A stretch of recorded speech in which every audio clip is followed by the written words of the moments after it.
Huh, my hair's a little bit shaggy today. Hello, as usual, this is Emma from Beanbag Books, and I'm in a slightly different environment today. I'm staying with some family for a bit, and I am at long last here to tell you about the top 10 books that I read in 2021. I know you probably are not super interested in hearing this at this point. It's already February. I'm recording this in February. I hope it gets out before March. But I just wanted to very quickly talk about some of the stuff that I read last year that I really loved, and also talk about a couple of books that I haven't even talked about on the channel because I read them in December. So anyway, here we go with almost the top 10 books that I read in 2021. If I tallied up all of the 5-star and 4.5-star books that I read, that would be 9 books. So to round it out and make it a nice even 10, I decided to feature as an honorable mention a 4-star book that I read that I think more people need to be talking about, and that is Shards of Honor by Lois McMaster Bujold. If you're like me, then you try to read science fiction, but you always wonder why can't it have more people stuff in it. Sci-fi is usually very heavily centered on things like world building and large-scale issues, and I just really want more, I guess, character stuff in my sci-fi. This book is almost like Jane Austen in space, which is pretty cool. Among other things, it's a romance between an army commander and a surveyor from warring planets, and it has, in my opinion, the perfect combination of world building and character development. The sci-fi setting isn't just incidental, it is integral to the story. The 2 planets that we have here are Cordelia's, the woman, the surveyor, which is very socially progressive,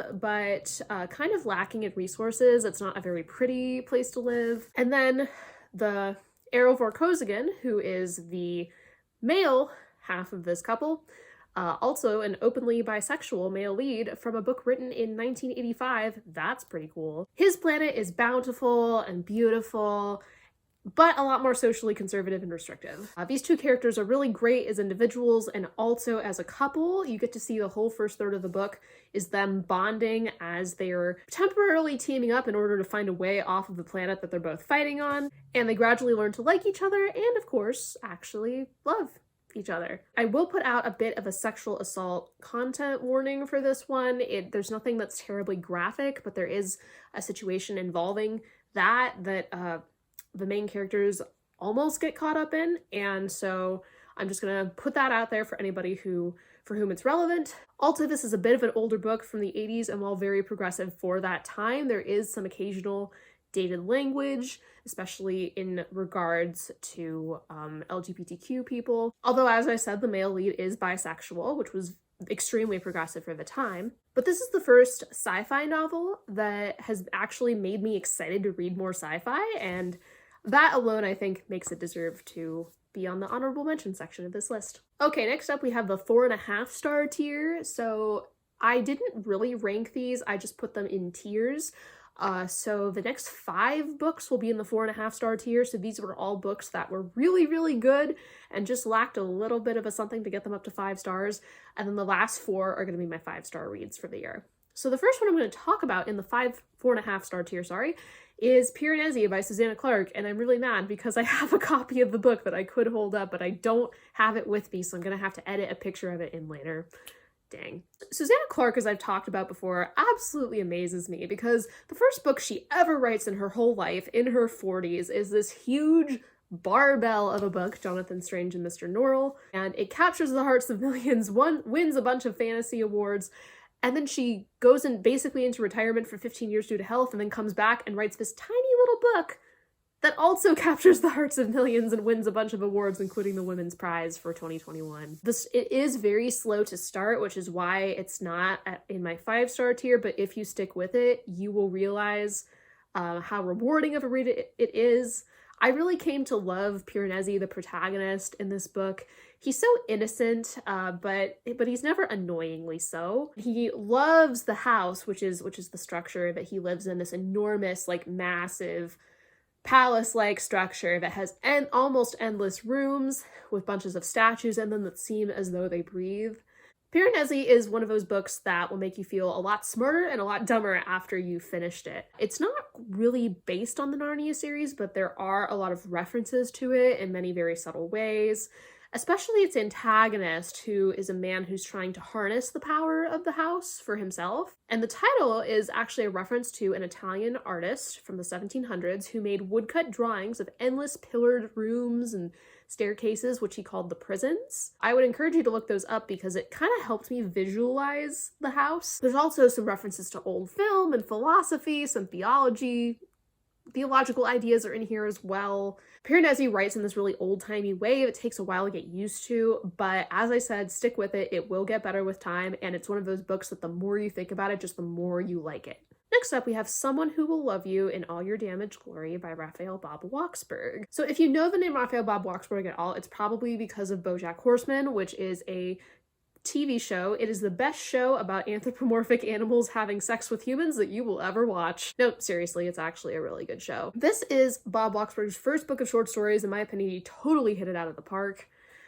They're all kind of surrealist stories about love and the complications that arise from it. Some examples, we have some doomed workplace romances, some bizarre wedding rituals, alternate dimensions, some sick rhymes, which I really appreciate. My personal favorite story in this collection is narrated by a guy who plays a president at a theme park, a US president, trying to save money for his loved ones while also trying to thwart the park's plans to replace the workers with a clone of the first 10 presidents all squished together in one person. It's barely a person, actually. It's basically just this inarticulate, monstrous thing. And Bob Waksberg plays with form often in these. One of the stories takes the form of a poem.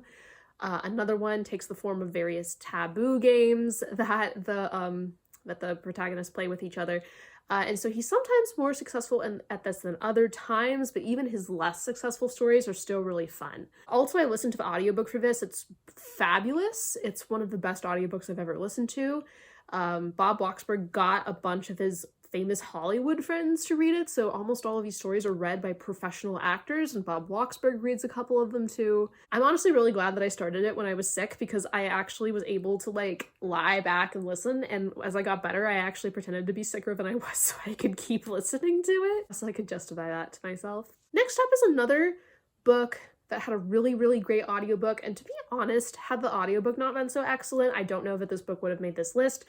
But it was, and it did, and that is I Want to Be Where the Normal People Are by Rachel Bloom. Rachel Bloom is the co-creator and the star of Crazy Ex-Girlfriend, which might be my new favorite show of all time.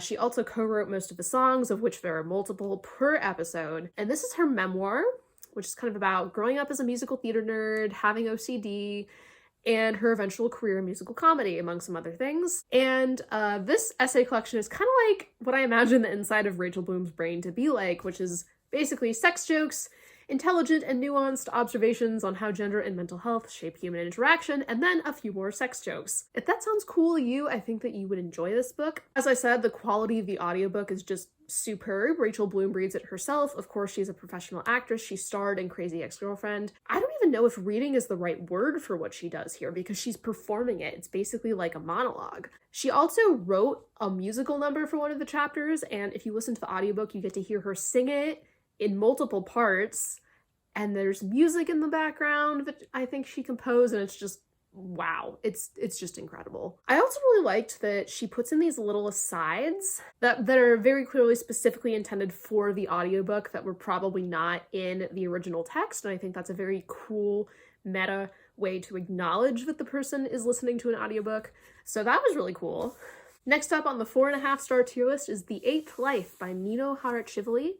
And this was translated from German by Charlotte Collins and Ruth Martin. So this book, the first thing you need to know about it is that it's almost 1,000 pages, but don't let that deter you. I picked out this book because I did think it sounded good. I liked the sound of like a 100-year family saga of this family living in Georgia during the time of the Soviet Union, the Russian Revolution. Obviously, the Russian Revolution came first, but you know what I mean. Somehow, I didn't quite expect it to be as good as it actually was. I feel like that's often the case with really long books. You read them because you kind of think they'll be good for you, and you're expecting some boring parts, and there just really weren't boring parts in here. Like, I was shocked. I read this 1,000-page book in 1 week.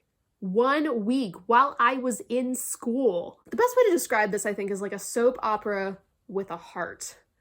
And it has so much high drama and raw emotion, but it respects and loves the characters that are within its pages. These aren't just playthings. These aren't toys to wreak havoc upon. These are friends, and the book is very gentle with them in an interesting way. Even though this book takes place over 100 years and has dozens of characters, I never mixed any of them up, and I remember a lot of their names, which is pretty crazy for a book of this scope, because the stories of these characters are all so distinct. This isn't quite a 5-star book for me, simply because about 3/4 of the way through, the first-person narrator of this book, who is a younger member of the family who had been previously occasionally intruding into the story while mostly just like letting the characters do their thing, she starts to become a more important part of the story, and the story starts to be more about her, which I didn't really like because I wasn't as into her as a character as I was her family, and so I kind of resented that, actually. But even with that, the book is so fabulous. It's beautifully translated as well. Charlotte Collins and Ruth Martin did an excellent job, especially, I think, with the prose. It's very, very beautiful. Last in my 4.5-star tier is a book that you haven't heard me talk about, because this is one of the ones that I read in December, and that is The Escapement by Lavie Tidhar. This book isn't really quite like anything I've read before, but if I had to compare it to something, I would say it has kind of the same vibes as the Inkworld trilogy by Cornelia Funke, but for adults. I mean that in the best way. It's whimsical and fairy-like and tragic, but also kind of hopeful, sort of like the Inkworld books, especially the second two. The Escapement is like this dreamlike world that's sort of a mix between a Western, like Wild West kind of universe, and a circus. So there's giant clowns, but there's also bandits, and there's trapeze artist bandits too. There's also some historical figures here. We see P.T. Barnum at one point. We see the Bloody Benders, if you don't know who they are. Look them up at the moment of broadest possible daylight so that you will not have nightmares. A lot of people, including the protagonist, are people who live in our own world but who occasionally slide into the escapement, and logic isn't quite the same there.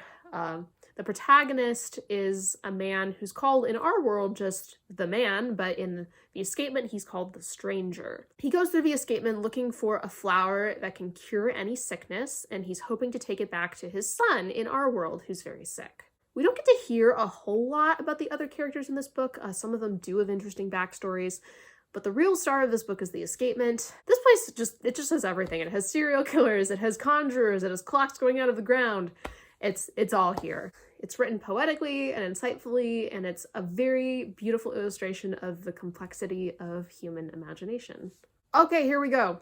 5-star tier. The first book I'm going to talk about here is the other one that you haven't heard me talk about yet, because I read it in December, and that is Shrill by Lindy West. I don't know if anybody remembers, but way back in like December 2020, when I did one of my first videos for this channel, I read Lindy West's book, Shit, Actually. And at the time, I was like, wow, I wish that this book were less goofy plot summary of movies I haven't seen and more Lindy West's opinions, because she seems like such a cool person. And this book is exactly what I wanted. I could not have wanted more than this book. This is kind of a memoir and also kind of an essay collection. So we start out with a few of West's personal experiences, talking about what it's like to be a fat woman on the internet and in public. These essays are funny. She has an early essay that makes a list of the very pitiful offerings as far as positive fat characters in children's media.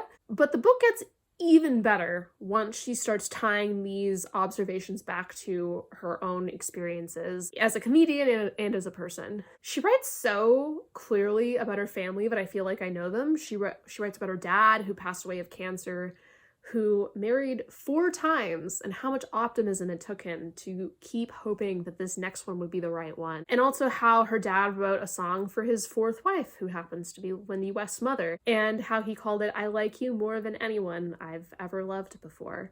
She also writes about her abortion and about a troll who went after her on the internet and actually wrote her to say that he was sorry for doing that. She also talks about the tangible ways that she's managed to change the face of comedy. She was one of the major voices calling to end rape jokes and actually went head-to-head with comedy giants like Patton Oswalt to prove her point. So all of those things, the humor, the compassion, the sterling writing in this book, she can really pack a sentence full of ideas like almost nobody I've read recently. I also listened to the audiobook, which she read out loud, and that was really cool to be able to listen to her read that. Next up, we have Slaughterhouse-Five, the graphic novel by, kind of by Kurt Vonnegut, but also by Ryan North, but also illustrated by Albert Montes. I had never read a graphic novel version of a classic before, but I decided to read this one because it's an adaptation of Slaughterhouse-Five, which is one of my favorite novels by one of my favorite authors, Kurt Vonnegut, adapted by Ryan North, one of my favorite comics writers, and I didn't know much about Albert Montes, but I knew he had won an Eisner, and so I figured he was probably good. And of course, this book was fabulous. I think that if any prose book could really shine in a graphic novel format, it would be Slaughterhouse-Five. Billy Pilgrim's sort of unstuck in timeness is really, really brilliantly portrayed here. It's so concrete. You can just see him going back and forth between different panels. There's also some two-page spreads that are really, really striking, including ones that are of Dresden before and after its bombing. And his art style is so in keeping with Vonnegut's voice, and Ryan North does a really good job of maintaining the authorial intrusions of the original Slaughterhouse-Five while still allowing the story to be shown rather than told. I thought that would be difficult going in, and I was impressed with how he handled it. Really not much else I can say about this except that it has changed the way that I see graphic novel adaptations. Next up, we have another memoir, and that is Know My Name by Chanel Miller. If you have not been living under a rock for the past couple of years, you will have heard of this book. And you don't need me to tell you why it's worth your time. You might have read Chanel Miller's victim impact statement from the Brock Turner case a few years back, which she wrote under the name Emily Doe. In this book, she reveals the situation in the court case from her own perspective, starting with the assault itself, continuing through the process of the courts, and then the aftermath of that. And not only does she have a really insightful, important story to tell, not just about her personal experience, but as sort of a representation of the difficulties of being a trauma survivor who then has to attempt to prove that they were assaulted in court and how dehumanizing that process can be. She's also just a fantastic writer. She was an English major in college. She actually always had a passion for writing, and as she says at one point in the book, writing is just how she sees the world, and this happened to be something that happened to her that she happened to write down. She brings her thoughts to life on the page. She brings the people in her life to life on this page too, and she shows how people can be incredibly cruel and also wonderfully kind. And she even connects her story to larger scale issues without making herself the star of those situations, while acknowledging that her situation is different from those. Which is a difficult balancing act, and she pulled it off excellently. So yeah, this book has like a 4.75 average rating on Goodreads. It's because it deserves it. It's just that good. It really is. Just read it. Finally, the very last book in my 5-star tier. This is one that you've heard me talk about so many times this year if you've been on my channel, and that is Black Sun by Rebecca Roanhorse. It has been many years since I have been this into a high fantasy series, and I honestly think the last time was probably 2 or 3 years ago with, I believe, The Bear and the Nightingale, the Winter Night trilogy, I should say. This book draws from pre-Columbian indigenous societies to create a fantasy world that's really not like anything that I've ever seen. As I've said before, world building is not the number one thing I look for in a fantasy novel, but I really appreciate it if it's good and it's well integrated through the story instead of delivered to us in info dumps, which often include characters singing and walking for long periods of time. Hi, Tolkien. Hope you're having a nice day. And the world building here is really excellent. The details about their lives, festivals, clothing, religions, anthropologically, they're just so believable. And I loved the main characters. I care about them like they're my own friends. I shipped Serapio and Giala as if they were my own friends. And the writing is so good too. It pushes the story along and doesn't distract, but is still so powerful. And I have not been more excited for the next book in a fantasy series for such a long time, and just so fabulous. And that concludes my list of the top 10-ish best books of 2021. If you also have read these books, let me know what you think of them in the comments, or if you've read some other books that you think I should read that were your personal best books of last year, let me know that too. Thanks as always for watching, if indeed you have watched and not just put me on in the background. I don't mind if you have, because that gets me views. And have a nice day. Bye.